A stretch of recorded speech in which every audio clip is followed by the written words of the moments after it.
Indonesia, salam Nusantara dari Sabang sampai Maroko, dari Minang sampai Pulau Rote. Mantalah iman kita, mantalah kasih kita, mantalah pengharapan kita tentunya dalam Yesus menjadi Tuhan dan Juru Selamat kita dan Juru Selamat dunia.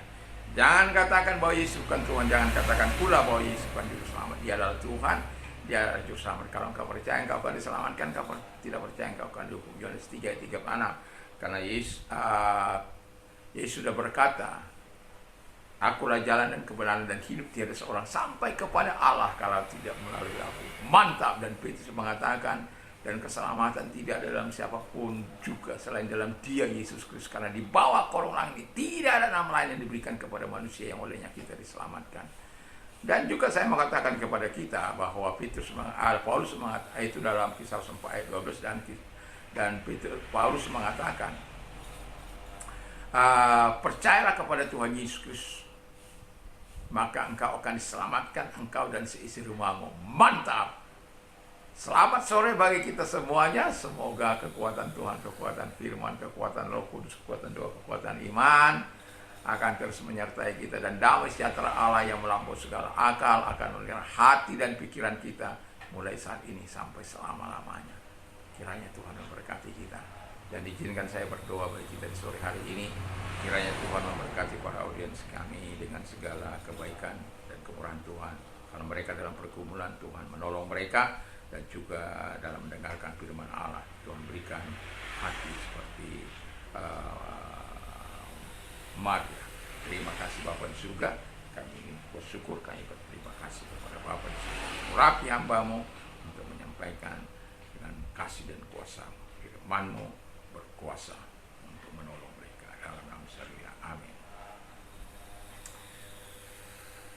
Saya akan membacakan Ibrani 4 ayat 12 dan 13. Sebab firman Allah hidup dan kuat dan lebih tajam dari pedang bermata dua manapun.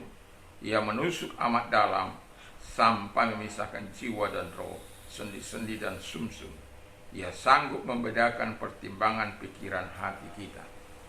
Dan tidak ada suatu makhluk pun yang tersembunyi di hadapannya, sebab segala sesuatu telanjang dan terbuka di depan mata Dia yang kepadanya kita harus memberikan pertanggungan jawab.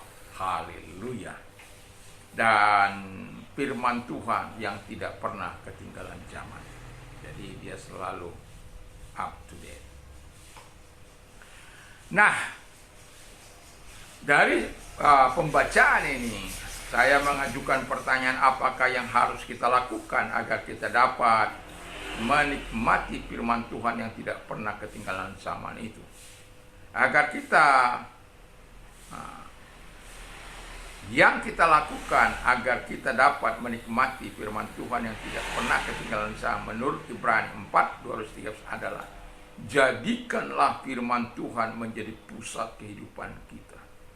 Donald Trump dalam masa-masa awal pemerintahannya dia berkata back to the Bible. Apa artinya? Seluruh kehidupan kita harus berdasarkan kepada kebenaran. Kebijakan-kebijakan yang kita lakukan harus kepada kebenaran.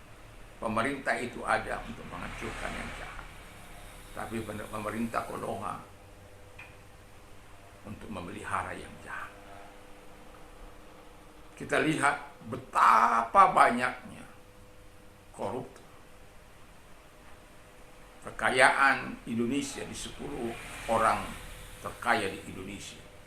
Dan Pak Sapri Menhan mengatakan bahwa ada 5.000, hampir 5.200 triliun pajak yang dikemplang. Itu bukan sedikit, itu melebihi dari anggaran belanja negara kita setahun. Ini kenapa terjadi? Karena keserakahan. Padahal uang itu nggak mereka bawa, hanya untuk sekarang ini saja. Tapi mereka lupa bahwa di keabadian ketika mereka hidup dengan cara keserakahan yang luar biasa, yang membuat orang lain menderita. Bayangkan hutan-hutan digundul, tambang dibuat berlobang begitu saja. Mereka ambil kekayaan, pajak nggak dibayar.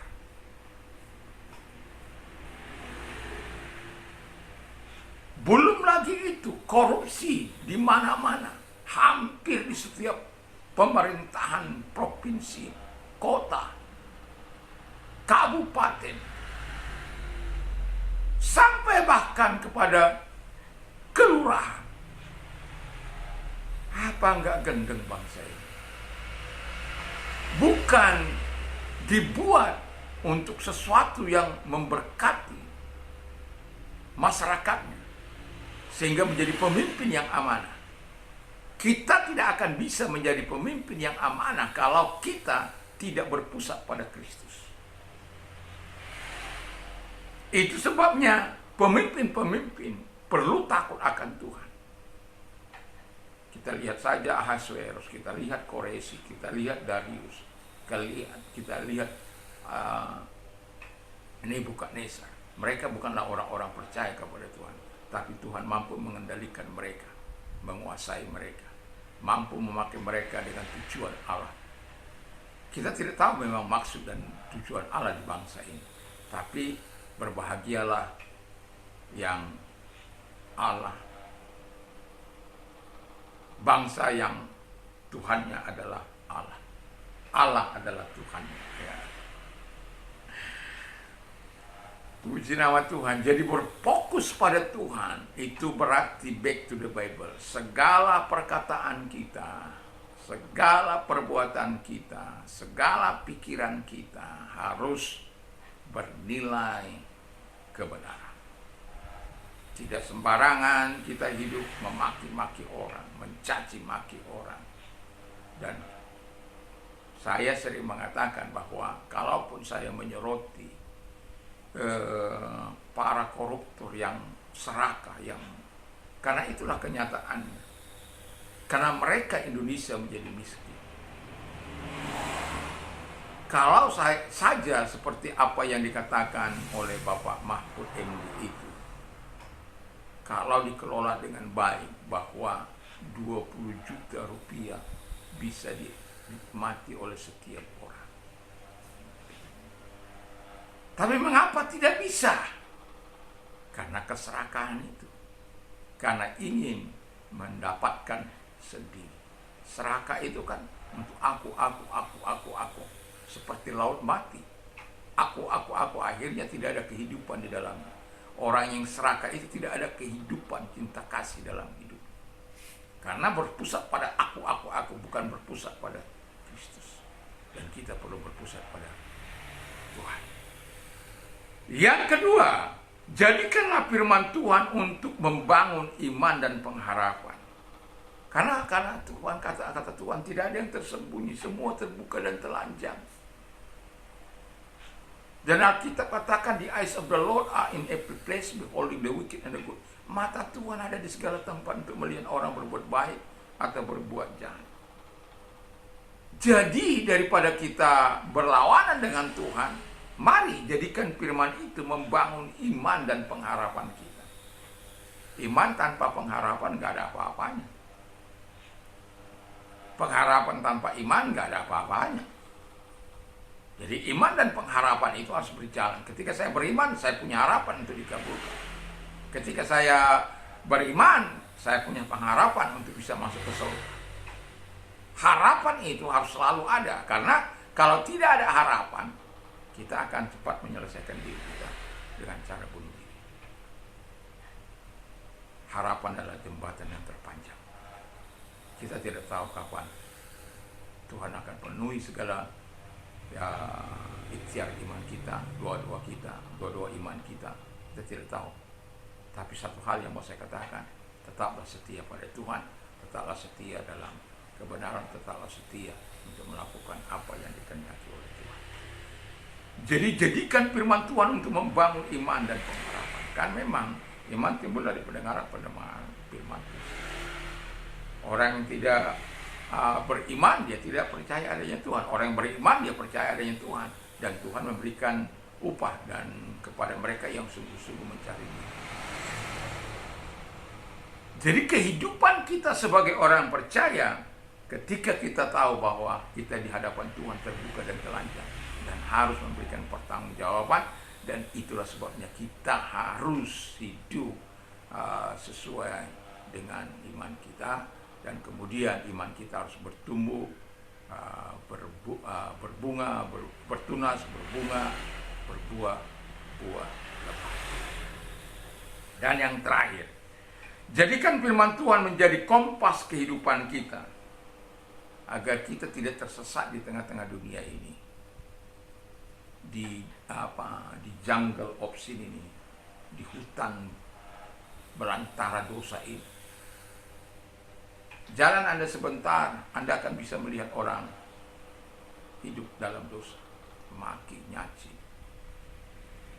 tipu, lain dan sebagainya.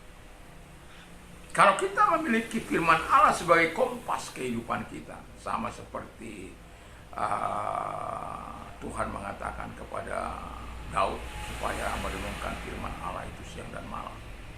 Tuhan juga mengatakan supaya Yosua merenungkan firman Allah siang dan malam dan bertindak sesuai dengan firman itu. Dan kita juga di akhir zaman ini harus bertindak sesuai dengan firman Allah itu. Karena firman Allah itu akan terus dari generasi ke generasi akan diberikan, dan dia tidak pernah berubah. Dulu, sekarang, sampai selama-lamanya. Kuasanya, kasihnya, kekuatannya, kehebatannya, mujizatnya tidak akan pernah berubah. Kalau dulu dia mampu membangkitkan orang mati, sekarang pun dia mampu membangkitkan orang mati. Kalau dia dapat melakukan mujizat, dia juga sekarang dapat melakukan mujizat. Allah kita itu bukan Allah yang mati. Allah bukan Allah yang malu mendemonstrasikan kuasanya di tengah-tengah umatnya. Ada Allah yang tidak mau mendemonstrasikan kuasa karena menganggap kecilnya manusia. Tapi Allah kita, yang kita kenal dalam nama Yesus Kristus, dia mampu mendemonstrasikan, membangkitkan orang mati, bahkan yang sudah 4 hari. Dia dibangkitkan oleh kuasa kebangkitan. Dan itulah sebabnya saya mau katakan, bagi Tuhan tidak ada yang mustahil. Bagi Tuhan semua boleh terjadi. Dan Alkitab mengatakan dengan jelas, bagi orang percaya segala sesuatu mungkin. Itu sebabnya kita dikatakan harus menjadi serupa dan segambar dengan Dia. Serupa dalam karakternya, serupa dalam kedewasaan, serupa dalam kasihnya, serupa dalam kedewasaan, serupa sesuai dengan apa yang dikehendaki, sifatnya dengan Tuhan. Mudah tentu tidak. Kita akan terus menjalani proses, tapi ingat, jadikanlah firman Tuhan menjadi kompas kehidupan kita, sehingga kita bisa serupa dan segambar dengan Yesus. Dan kalau kita serupa dan segambar dengan Yesus, kita tidak akan tersesat di dalam dunia ini. Walaupun akhir zaman ini cepat mengalami perubahan, tapi kita tetap melakukan apa yang dikehendaki oleh Tuhan. Sebab kita punya kompas kehidupan, yaitu firman Allah yang senantiasa relevan dengan situasi dan zaman siapapun. Kiranya Tuhan Yesus memberkati kita dan terus menjadikan firman Tuhan yang tidak pernah ketinggalan zaman itu menjadi alat di dalam kehidupan kita untuk membawa kita lebih dekat kepada Tuhan. Firman-Nya yang tidak pernah ketinggalan zaman itu mengasihi kita, mencintai kita, dan melakukan yang terbaik bagi kita. Mari kita berdoa. Terima kasih Bapa di surga, kiranya firman-Mu menolong kami untuk terus hidup bersama dengan Engkau.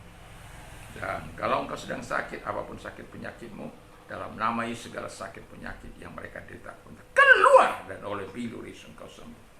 Terima kasih Bapa di surga. Dan kami juga berdoa Tuhan agar Engkau Allah menyatakan segala kebaikan dan kemurahan-Mu, sehingga kami semua menikmati kebaikan Tuhan. Dan ada orang-orang yang sedang mengalami kesusahan Tuhan, kesusahan berat, datanglah kepada mereka. Kalau Engkau orang yang sedang mengalami kesusahan, angkat tangan dan dengar firman Allah. Marilah kepada aku, hai kamu yang letih disuruh dan berat, aku akan memberikan kelegaan bagimu. Datanglah agar Tuhan memberikan kelegaan bagimu. Mari kita berdoa. Di dalam nama Yesus, datanglah kepada mereka. Nyatakan mujizat, menyatakan kuasa-Mu, menyatakan pertolongan, menyatakan kebaikan di dalam kehidupan mereka, sehingga mereka menikmati pertolongan dan menikmati kasih dan kuasa-Mu.